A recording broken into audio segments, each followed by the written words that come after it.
ഐതിഹ്യമാല അധ്യായം 27. പാതായിക്കരെ നമ്പൂരിമാർ. പാതായിക്കര എന്ന ഇല്ലം അങ്ങാടിപ്പുറം എന്ന ദേശത്താണ്. ഈ ഇല്ലത്ത് ഒരു കാലത്ത് അതിശക്തന്മാരും ജ്യേഷ്ഠാനുജന്മാരുമായി 2 നമ്പൂരിമാരുണ്ടായിരുന്നു.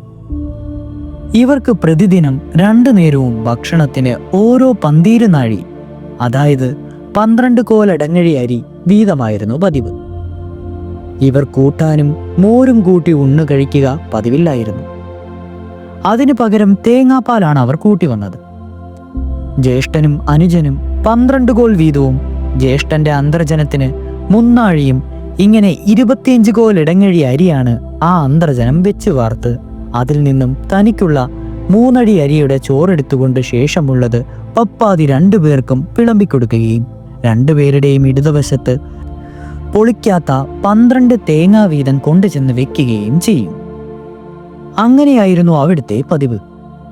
നമ്പൂരിമാർ വന്നിരുന്ന് ഇടത് കൈകൊണ്ട് ഓരോ തേങ്ങ എടുത്ത് പിഴിഞ്ഞുകൂട്ടി ഊണ് കഴിക്കും. ആ ചോറ് അവസാനിക്കുമ്പോഴേക്കും നാളികേരവും തീർന്നിരിക്കും. അന്തർജനത്തിന്റെ ഊണും അങ്ങനെ തന്നെ. അവർക്ക് ചോറ് കുറവായികയാൽ പിഴിഞ്ഞുകൂട്ടുവാൻ ഒരു നാളികേരമേ പതിവുള്ളൂ. അവരും ആ ഒരു തേങ്ങ പൊളിക്കാതെ തന്നെ ഇടത് കൈകൊണ്ട് പിഴിഞ്ഞുകൂട്ടി ഉണ്ണുകയാണ് പതിവ്.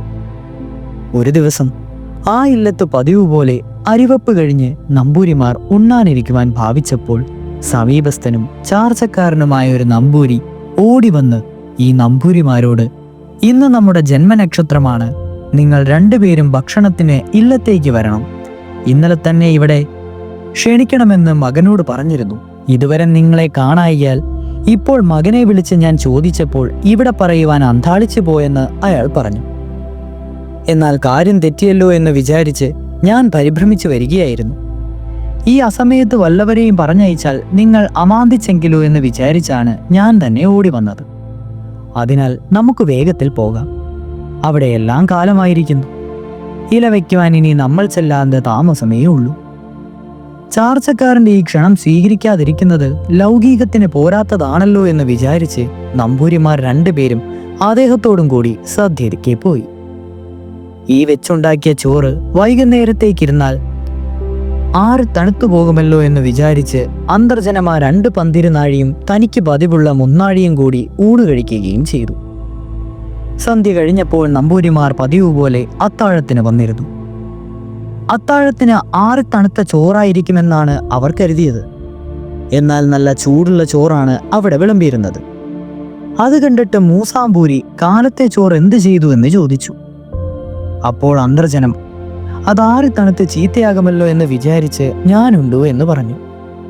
അത് കേട്ട് മൂസാമ്പൂരി, അതുവോ, എന്നാൽ നല്ല ശിക്ഷയായി, ഒട്ടും തരക്കേടില്ല, നാളെ മുതൽ ഓരോ പന്തീര് നാഴ് കൂടി വെച്ചോളൂ എന്ന് പറഞ്ഞു. പിറ്റേ ദിവസം മുതൽ 2 പേരവും 3 പന്തീര് നാഴി പതിവാക്കുകയും ചെയ്തു. അങ്ങനെയിരിക്കെ ഒരു ദിവസം ഈ നമ്പൂരിമാർക്ക് ഒരിടത്ത് ഒരു സദ്യക്ക് ചെല്ലുന്നതിന് ക്ഷണം വന്നു. സദ്യക്ക് പോകാറായപ്പോൾ മൂസാമ്പൂരി അവിടെ 4 കെട്ടിന്റെ നടുമുറ്റത്ത് കിടന്നിരുന്ന ആട്ടുകല്ലെടുത്ത് അങ്കണത്തിന്റെ ഉത്തരത്തിന്മേൽ വെച്ചിട്ടാണ് പോയത്. അന്ന് കറുത്തവാവായിരുന്നു. വാവിന്നാൾ അവിടെ ആർക്കും അത്താഴം പതിവില്ല. എല്ലാവരും വൈകുന്നേരം പലഹാരമാണ് പതിവ്. പലഹാരത്തിന് അരിയുടെ കണക്ക് പഴയതുപോലെ തന്നെ.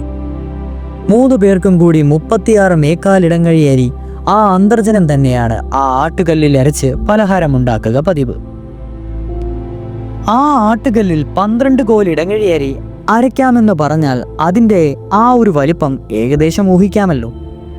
ആ കല്ലെടുത്ത് തരത്തിന്മേൽ വെച്ചാൽ അന്തർജനം എന്തു ചെയ്യണമെന്നറിയാമല്ലോ എന്ന് വിചാരിച്ചു. മൂസാമ്പൂരി തന്റെ ധർമ്മപത്നിയുടെ ബലം പരീക്ഷിക്കുവാനാണ് അങ്ങനെ ചെയ്തത്. അരി അരയ്ക്കാറായപ്പോൾ അന്തർജനം പതിവ് പോലെ അരിയും കൊണ്ട് നടുമുറ്റത്ത് ചെന്നു. അപ്പോൾ ആട്ടുകൽ അവിടെ കാണായികയാൽ അവൾ ഇതാര് കൊണ്ടുപോയി എന്ന് വിചാരിച്ച് അവിടെയൊക്കെ നോക്കി തുടങ്ങി. അങ്ങനെ നോക്കിച്ചെന്നപ്പോൾ കല്ല് ഉത്തരത്തിലിരിക്കുന്നതായി കണ്ടു. ഇതെടുത്തിവിടെ വെച്ചതാരാണ്? മറ്റാരും ആയിരിക്കില്ല, അവരിൽ ജ്യേഷ്ഠനോ അനുജനോ ആയിരിക്കണം. എന്തിനാണാവോ? എന്തിനെങ്കിലും ആവട്ടെ, അരി അരയ്ക്കാതിരിക്കുവാൻ നിവൃത്തിയില്ലല്ലോ എന്നിങ്ങനെ വിചാരിച്ച് അന്തർജനം ആ ആട്ടുകല്ലെടുത്ത് താഴെ വെച്ച് അരി അരയ്ക്കുകയും യഥാപൂർവം മുകളിൽ തന്നെ വെക്കുകയും ചെയ്തു. നമ്പൂരിമാർ സന്ധ്യാവന്ധനാദികൾ കഴിഞ്ഞു വന്നപ്പോൾ പലഹാരം വിളമ്പിയിരിക്കുന്നത് കണ്ട് മൂസാമ്പൂരി ഇന്നരി അയച്ചത് എങ്ങനെയാണ് എന്ന് ചോദിച്ചു. അപ്പോൾ അന്തർജനം ആട്ടുകല്ലെടുത്തത് തന്നെയാണ്, അതവിടെ തന്നെ വെച്ചിട്ടുണ്ട്, എന്നാ പോരെ എന്ന് ചോദിച്ചു. ഇത് കേട്ട് മൂസാംബൂരി എന്നാൽ മതി എന്ന് പറയുകയും തന്റെ സഹധർമ്മിണി തനിക്ക് അനുരൂപനെ തന്നെ എന്ന് മനസ്സിൽ വിചാരിക്കുകയും ചെയ്തു. ഒരിക്കൽ പാതായിക്കര ഇല്ലത്ത് കോഴിക്കോട്ടുകാരൻ ഒരു നമ്പൂരി വന്നിരുന്നു. അദ്ദേഹം വലിയ ശക്തിമാനും അഭ്യാസിയുമായിരുന്നു. അദ്ദേഹത്തെ പോലെ ആരും ആ ഭൂലോകത്തിൽ തന്നെ ശക്തിയായിട്ടുണ്ടായിട്ടില്ല എന്നായിരുന്നു അദ്ദേഹത്തിൻ്റെയും ആ നാട്ടുകാരുടെയും വിശ്വാസം. അദ്ദേഹം ദിവസം പ്രതി 2 നേരവും 4 ഇടങ്ങഴി അരിയുടെ ചോറ് വീതം ഉണ്ടാകുമായിരുന്നു. പാതായിക്കര നമ്പൂരിമാരുടെ സ്ഥിതി വിചാരിച്ചാൽ ഇതിൽ അത്ഭുതപ്പെടുവാനൊന്നുമില്ലെങ്കിലും ഇത് സാധാരണമല്ലല്ലോ. അതിനാൽ അദ്ദേഹവും ആ നാട്ടുകാരും അപ്രകാരം വിശ്വസിച്ചിരുന്നത് ഒരു തെറ്റായി വിചാരിക്കുവാനുമില്ല. ഈ നമ്പൂരി പാതായിക്കര നമ്പൂരിമാരെ കുറിച്ച് കേട്ടിട്ട് അവരുടെ ബലമൊന്ന് പരീക്ഷിച്ചറിയണമെന്നും നിവൃത്തിയുണ്ടെങ്കിൽ അവരെ ജയിക്കണമെന്നും വിചാരിച്ചാണ് വന്നത്. അദ്ദേഹം വന്ന സമയം പാതായിക്കര നമ്പൂരിമാർ ഇല്ലത്തുണ്ടായിരുന്നില്ല. അവർ എവിടെയോ ഒരു സദ്യയ്ക്ക് പോയിരിക്കുകയാണെന്നും വൈകുന്നേരം മടങ്ങി വരുമെന്നും അറിയുകയാൽ കോഴിക്കോട്ടുകാരൻ നമ്പൂതിരി താൻ ആ നമ്പൂരിമാരെ കാണുവാനായിട്ട് തന്നെ വന്നിരിക്കുന്നതെന്നും അവർ വന്ന് കണ്ടല്ലാതെ പോകുന്നില്ലെന്നും തനിക്ക് ഭക്ഷണം കഴിക്കണമെന്നും തനിക്ക് ഒരു നേരത്തേക്ക് 4 ഇടങ്ങഴി അരിയുടെ ചോറാണ് പതിവെന്നും വൃഷലി മുഖാന്തരം അകത്തറിയിച്ചു. ആട്ടെ, അതിന് വിരോധമില്ല, കുളി കഴിഞ്ഞു വരുമ്പോൾ ചോറ് കൊടുക്കാമെന്ന് അന്തർജനത്തിന്റെ മറുപടി കേട്ട് നമ്പൂരി കുളിക്കുവാൻ പോയി. അദ്ദേഹം കുളിയും ദേവാരവുമൊക്കെ കഴിഞ്ഞു വന്നപ്പോൾ 4 കെട്ടിൽ 4 ഇടങ്ങഴി അരിയുടെ ചോറ് വിളമ്പി. ഒരു കിണ്ടി വെള്ളവും ഒരു പലകയും പൊളിക്കാത്ത 4 നാളികേരവും അതിനടുക്കൽ വെച്ച് വടക്ക് നിലയിലേക്ക് കിടന്നു. 4 കെട്ടിലേക്കുള്ള വാതിൽ ചാരിക്കൊണ്ട് ഇനി കടന്നിരുന്നോളാൻ പറ എന്ന് വൃഷാലിയോടെന്ന ഭാവത്തിൽ പറഞ്ഞു. ഇത് കേട്ട് കോഴിക്കോട്ടുകാരൻ നമ്പൂരി 4 കെട്ടിൽ കടന്നുണ്ണുവാനിരുന്നു. അവിടെ കൂട്ടുവാനും മോരുമൊന്നും കാണായികയാൽ അദ്ദേഹം കൂട്ടാൻ മോരൊന്നുമില്ലായിരിക്കുമോ എന്ന് ആരോടുമല്ലാത്ത വിധത്തിൽ ചോദിച്ചു. അതിനു മറുപടിയായി അന്തർജനം, ഇവിടെ അതൊന്നും പതിവില്ല, ഇവിടെ എല്ലാവരും തേങ്ങാപ്പാൽ കൂട്ടിയാണ് ഊണ് കഴിക്കുക പതിവ്. നാളികേരം അവിടെ വെച്ചിട്ടുണ്ടെന്ന് പറഞ്ഞേക്ക് എന്ന് വൃഷാലിയോടായിട്ടെന്ന വിധത്തിൽ പറഞ്ഞു. അത് കേട്ട് നമ്പൂരി നാളികേരം പിഴിയാതെ എങ്ങനെയാണ് പാലുകൂട്ടി ഉണ്ണുന്നത് എന്ന് ആത്മഗതം പോലെ പറഞ്ഞു. അപ്പോൾ അന്തർജനം വടക്കിനിയുടെ വാതിൽ സ്വൽപ്പം തുറന്ന് ഒരു പാത്രവും എടുത്ത് 4 കെട്ടിലേക്ക് വെച്ചിട്ട് വേറെ 4 നാളികേരവും എടുത്ത് കൊണ്ടുവന്ന് 2 കൈയിലും ഓരോന്ന് വാതിൽ പിറകിന് മറഞ്ഞു നിന്നു. അങ്ങനെ അതുകൊണ്ട് കൈനീട്ടി 2 പ്രാവശ്യമായി ആ പാത്രത്തിലേക്ക് മാമ്പഴം പിഴിയുന്നത് പോലെ പിഴിഞ്ഞു കൊടുത്തു.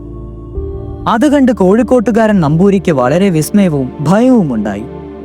പുളിക്കാത്ത തേങ്ങയെടുത്ത് ഈ അന്തർജനം പിഴിഞ്ഞിട്ട് അതിന്റെ ചിരട്ടയും ചകിരിയും പഞ്ഞി പോലെ ആവുകയും പാൽ പുഴുവൻ പുറത്തു വരികയും ചെയ്തു. ഈ സ്ഥിതിക്ക് ആ നമ്പൂരിമാർ എത്രമാത്രം ശക്തന്മാരായിരിക്കും! ഞാൻ അവരെ ജയിക്കുവാൻ ശക്തനല്ല, തീർച്ച തന്നെ.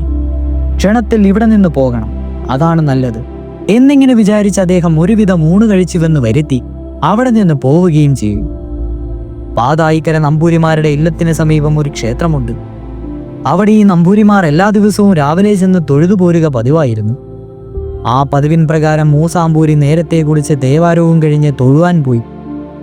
പാതാക്കര ഇല്ലത്തിൽ നിന്നിറങ്ങിയാൽ അമ്പലത്തിൽ ചെല്ലുന്നിടയ്ക്കെന്നിടെ കുറെ ഒരു അടിവഴിയാണ്. ഇളയ നമ്പൂതിരി ആ ഇടവഴിയിൽ എത്തിയപ്പോൾ ആ വഴിയിൽ കൂടി ഒരു വലിയ ആന വരുന്നുണ്ടായിരുന്നു. അന്ന് ക്ഷേത്രത്തിൽ ഉത്സവമായിരുന്നതിനാൽ ശീവേലി കഴിഞ്ഞതിനെ തളയ്ക്കുവാൻ കൊണ്ടുപോവുകയായിരുന്നു. ആ ആനയുടെ പിന്നാലെയായിട്ട് മൂസാംബൂരിയും വരുന്നുണ്ടായിരുന്നു.